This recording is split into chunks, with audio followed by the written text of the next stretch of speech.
గారిని తన మాటల ద్వారా తన విచక్షణ కోల్పోయి మాట్లాడినటువంటి మాటలు సభ్య సమాజం విమర్శించినా కూడా ఏమాత్రం తగ్గకుండా ముందుకు వెళ్తున్నటువంటి పరిస్థితి. ఇంకొక మంత్రి, మాజీ మంత్రి, ఇవాళ బీజేపీ పార్టీలో ఉన్నటువంటి ఎమ్మెల్యే ఆదినారాయణ గారు. అయ్యా ఆదినారాయణ గారు, మీ యొక్క స్థాయి ఏంది? జగన్మోహన్ రెడ్డి గారిని మాట్లాడే స్థాయి మీది. 2014లో మీతో పాటు సాటి జడ్పీటీసీ అల్లే ప్రభావతమ్మ ఎమ్మెల్యే సీటు కోసం పోటీ పడింది నీతో పాటు. ఆ పోటీని తట్టుకోలేక, ఆ పోటీలో నిలబడలేక అవినాష్ రెడ్డి గారి యొక్క ఇంటి ముందట ఎన్ని రోజులు కాపలా కాసావు, ఎన్ని రోజులు వారిని బ్రతిమాలుకొని సీటు దక్కించుకున్నావు తెలియదా? మర్చిపోయావా? గుర్తు చేయమంటావా? ఏమి అధికారం ఉంటే పులైపోతావు, అధికారం పోతే పిల్లైపోయి ఎక్కడున్నావు కూడా కనపడవు. ఎక్కడున్నావు నువ్వు 2019 నుంచి 24 వరకు? ఎప్పుడు నీ మాట వినపడలేదే, ఎక్కడా కనపడలేదులే మీడియాలో. ఏంటి నువ్వు చేసే వ్యాపారం? ఏ వ్యాపారం చేస్తున్నావు నువ్వు? అంటే ఎమ్మెల్యే ఉన్నావు, 10 పార్టీలు మారావు, ఈరోజు నీ పార్టీ ఏదో తెలియదు నీకు. ఈరోజు బీజేపీ, రేపు తెలుగుదేశం, మళ్ళీ వైసీపీ లేదా కాంగ్రెస్, ఏ పార్టీకైనా మారుతావు. నువ్వా? నీ స్థాయి మాట్లాడేది జగన్మోహన్ రెడ్డి గారిని, భారతమ్మ గారిని మాట్లాడేటటువంటి స్థాయి మీది. సిమెంట్ ఫ్యాక్టరీల దగ్గర లంచాల కోసం, కాంట్రాక్టర్ల దగ్గర దోపిడీ కోసం, చికెన్ షాపుల దగ్గర కమిషన్ల కోసం కక్కుర్తి పడేటటువంటి మీరా జగన్మోహన్ రెడ్డి గారి గురించి మాట్లాడేది?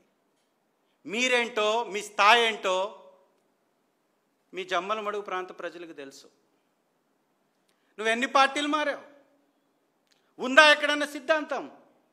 ఉందా ఎక్కడన్నా హుందాతనం?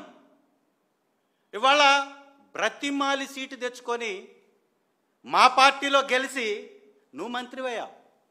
మా పార్టీ లేకపోతే నువ్వు మంత్రివయ్యేవాడువా? శ్రీ జగన్మోహన్ రెడ్డి గారి టికెట్ ఇవ్వకపోతే ఇవాళ మాజీ మంత్రి అని చెప్పుకునే స్థాయి నీకు ఉండేదా? ఇవాళ బీజేపీ పార్టీలో నీకు టికెట్ దక్కేదా? ఎక్కడ ఉండేవాడివి నువ్వు? నీ మంత్రి స్థానం, ఇప్పుడున్న నీ ఎమ్మెల్యే స్థానం శ్రీ జగన్మోహన్ రెడ్డి గారు పెట్టిన భిక్ష, మర్చిపోకు. నీ స్థాయి తగ్గించుకొని మాట్లాడుతున్నావు.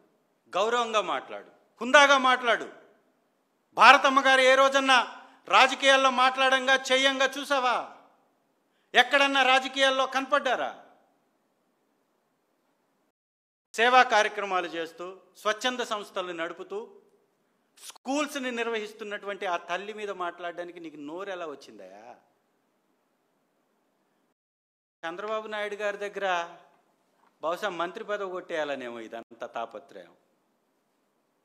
అంటే జగన్ గారిని తిడితే, శ్రీ జగన్మోహన్ రెడ్డి గారిని గట్టిగా మాట్లాడితే, మాజీ ముఖ్యమంత్రి గారిని నేను మొనగాడిని అనే విధంగా మాట్లాడితే నీకు మంత్రి పదవి ఇస్తారని అనుకుంటున్నామేమో. బహుశా ప్రజలు చూస్తున్నారు, నీకు ఎక్కడ ఏ విధంగా బుద్ధి చెప్పాలో నీ జమ్మల బడుగు ప్రజలే మీకు బుద్ధి చెప్తారు. హుందాగా వ్యవహరించండి. మీ స్థాయి ఏంటో మీరు తెలుసుకొని మాట్లాడండి. బంగారం కొన్నారన్నా, నువ్వు చూసావా? తొంగేమన్నా? ఎక్కడన్నా దాచిపెట్టింది నీకేమైనా తెలిస్తే మాట్లాడు, చూపించు. ఎక్కడన్నా కొన్నది నీ దగ్గర వివరాలంటూ చూపించు. బుద్ధి లేనటువంటి వ్యాఖ్యలు, విచక్షణ లేనటువంటి వ్యాఖ్యలు, హుందాతనం లేనటువంటి వ్యాఖ్యలు, స్థాయి మరచి మాట్లాడేటటువంటి వ్యాఖ్యలు ఇవా. టీవీల ముందుకు వచ్చేమో జగన్మోహన్ రెడ్డి గారిని విపరీతంగా తిట్టడం, టీవీల వెనకేమో జగన్ గారంటే నాకు ద్వేషం లేదు, నాకు ఎమ్మెల్యే టికెట్ ఇచ్చాడు, నాకు ఆయన అంటే గౌరవం, ఆయన కుటుంబం అంటే గౌరవం అని చెప్తాం. ఇంత 2 నాలుకల ధోరణిని మానుకోండి ఆదినారాయణ రెడ్డి గారు. ఇది మంచిది కాదు. జగన్మోహన్ రెడ్డి గారిని బతుకుని ఘోరం చేస్తాం. శ్రీ జగన్మోహన్ రెడ్డి గారి బ్రతుకుని ఘోరం చేసే స్థాయి మీది. జగన్ గారితో పెట్టుకున్నటువంటి తెలుగుదేశం పార్టీ 23 సీట్లకు పడిపోయిన చరిత్రని మర్చిపోయావు నువ్వు. శ్రీ జగన్మోహన్ రెడ్డి గారిని తొక్కేయాలని చూసినటువంటి కాంగ్రెస్ పార్టీ మట్టిలో కలిసిపోయింది ఈ రాష్ట్రంలో. మర్చిపోయారు మీరు. మళ్ళీ మీకు ఆ గతి పట్టకుండా చూసుకోండి. మీ ఉడత ఊపులకి చింతకాయలు రాలవు. మంత్రి పదవి కావాలంటే మరో మార్గాన్ని చూసుకో తప్ప విచక్షణ లేకుండా మాట్లాడితే తగినటువంటి శాస్తి మీకు జరుగుతుంది, గుర్తుపెట్టుకోవాలి. మూడవది, అనేక రకాలైనటువంటి సమస్యలు. ఈ రాష్ట్రంలో కల్తీ లిక్కర్, విచ్చలవిడిగా కల్తీ లిక్కర్. ఎవరినండి అరెస్ట్ చేసింది? వ్యాపారం చేస్తుంది ఎవరు? దానిలో భాగస్వాములు ఎవరు? ఆ వ్యాపారాన్ని నడిపిస్తున్నటువంటి వ్యక్తి ఎవరు? అమ్ముతుంది ఎవరు? మొత్తం తెలుగుదేశం నాయకులు కాదా? ఈ రాష్ట్రంలో 16 నెలల నుంచి నకిలీ మద్యం తయారవుతుంటే ప్రభుత్వం నిజంగా పనిచేస్తూ ఉంటే, ప్రభుత్వంలో ఉన్నటువంటి పెద్దల పాత్ర లేకపోతే బయటకు రాదండి లిక్కర్ కేసు? బయట పెట్టరా?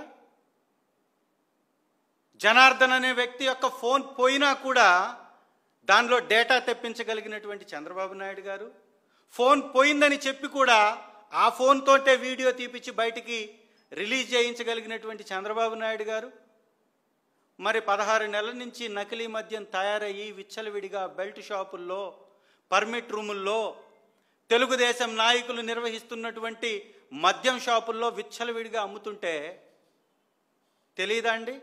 ఖచ్చితంగా ఇది తెలుసు. వైఎస్ఆర్